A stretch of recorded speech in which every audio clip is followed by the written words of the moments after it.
Signalling by secreted molecules.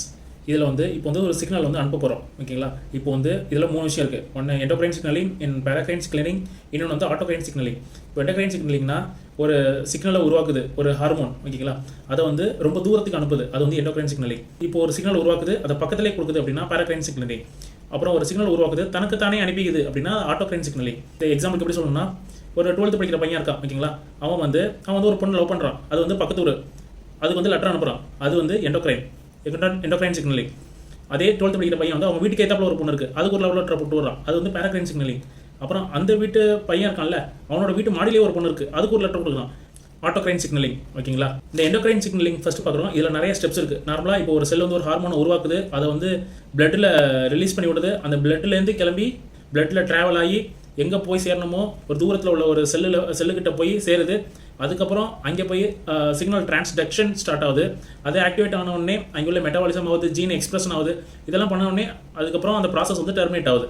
அதுக்கப்புறம் இதில் வந்து குரூப் 1 ஒன்று இருக்குது, குரூப் 2 ஒன்று இருக்குது. குரூப் 1ல் என்னென்னு பார்த்தீங்கன்னா லைப்போபிலிக், இன்னொன்று வந்து குரூப் 2 வந்து ஹைட்ரோபிலிக். இப்போ நார்மலாகவே வந்து செல் மெம்பரேன்ஸ் வந்து லிப்பிட் சால்யூபிளாக இருக்கும். இந்த லைப்போபிலிக் இருக்குல்ல, இந்த ஹார்மோனை அது ஸ்ட்ரைட்டாக போயிட்டு செல் மெம்பரேன்லாம் கிராஸ் பண்ணி உள்ளார போய் தான் ரிசப்டாரை போய் மீட் பண்ணும். ஆனால் இந்த ஹைட்ரோபிலிக் இருக்குல்ல, அதால் வந்து செல் மெம்பரேனை கிராஸ் பண்ண முடியாது. ஸோ அது வந்து இந்த செல் மெம்பரேன் நாட்டில் ஹைட்ரோபோபிக் இருக்குல்ல, அதில் போய் மாட்டிக்கும். ஸோ அது வந்து வெளியில் செல் மெம்பரேனுக்கு வெளியிலேயே ரிசப்டார்ஸ் இருக்கும், அதை தான் போய் மீட் பண்ணும். ஸோ இந்த லைப்போபிலிக்கு வந்து ஹாஃப் லைஃப் வந்து ரொம்ப அதிகமாக இருக்கும், இந்த ஹைட்ரோபிலிக்கு வந்து ஹாஃப் லைஃப் வந்து ரொம்ப கம்மியாக இருக்கும், ஓகேங்களா. இப்போ அடுத்தது என்னன்னு பார்த்தீங்கன்னா ஹார்மோன் ரிசப்டார்ஸ். இதில் ஒரு 4 விஷயம் இருக்குது. இதில் வந்து G protein coupled receptor first பார்க்கலாம். இது என்ன பண்ணுதுன்னா ஹார்மோனை ரிலீஸ் பண்ணுது, ஜி புரோட்டீன் பைண்டிங் ரிசப்டார் கூட போய் அட்டாச் ஆகுது, அங்கேருந்து ஒரு செகண்ட் மெசஞ்சர் ப்ரொடியூஸ் ஆகுது, அதுதான் போய் உள்ள செல்லுக்குள்ளார உள்ள நியூக்ளியஸ்ட்டை போய் சொல்லுது. ரிசப்டார் என்சைம்ஸ் இது என்ன பண்ணுதுன்னா, ஏதாவது வெளியிலேருந்து ஒரு விஷயம் வருது அப்படின்னா அந்த ரிசப்டார் என்சைமில் போய் உட்காருது, அதுதான் நியூக்ளியஸ்ட்டை போய் சிக்னல் அனுப்புது. ஃபார் எக்ஸாம்பிள் இப்போ ரிசப்டார் தைரோசின் கைனஸ்னா அதில் வந்து இன்சுலின் வந்து உட்காருது.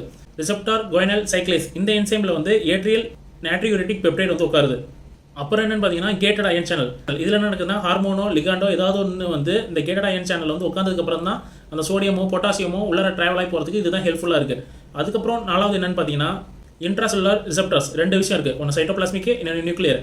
சைட்டோபிளாஸ்மிக்கில் இப்போ ஏதாவது ஒன்று ஹார்மோன் ஏதாவது ஒன்று வருது அப்படின்னா இந்த ஹார்மோன் வந்து சைட்டோபிளாசம் கூட போய் உட்காந்து சைட்டோபிளாசமும் இந்த ஹார்மோனும் சேர்ந்து ஒரு காம்ப்ளெக்ஸ் ஃபார்ம் ஆகும். இந்த ரெண்டும் சேர்ந்து நியூக்ளியஸ் கிட்ட போகும், அதுக்கப்புறம் தான் வந்து ப்ராசஸை ஸ்டார்ட் பண்ணும். அது சைட்டோபிளாஸ்மிக். அதே நியூக்ளியஸ் ரிசப்டார்னா இது வந்து செல் மெம்பரேனை தாண்டி சைட்டோபிளாசம் தாண்டி எல்லாத்தையும் தாண்டி ஸ்ட்ரைட்டாக நியூக்ளியஸ் கிட்டே வந்து நியூக்ளியஸ் கூட மேலே வந்து உட்காந்துட்டு அதுலேருந்து ப்ராசஸ் ஆரம்பிக்கும், ஓகேங்களா. இப்போ வந்து அதோட ரிசப்டார் என்னன்னு பார்ப்போம். சைட்டோபிளாஸ்மிக்ல இருக்கிறது ஸ்டீராய்டு ஹார்மோன் ரிசப்டார்ஸும் விட்டமின் டி ரிசப்டார்ஸும், ஓகேங்களா. அதே மாதிரி நியூக்ளியர் ரிசப்டார்ஸ் என்னன்னு பார்த்தீங்கன்னா thyroid hormone receptors, retinoid receptors.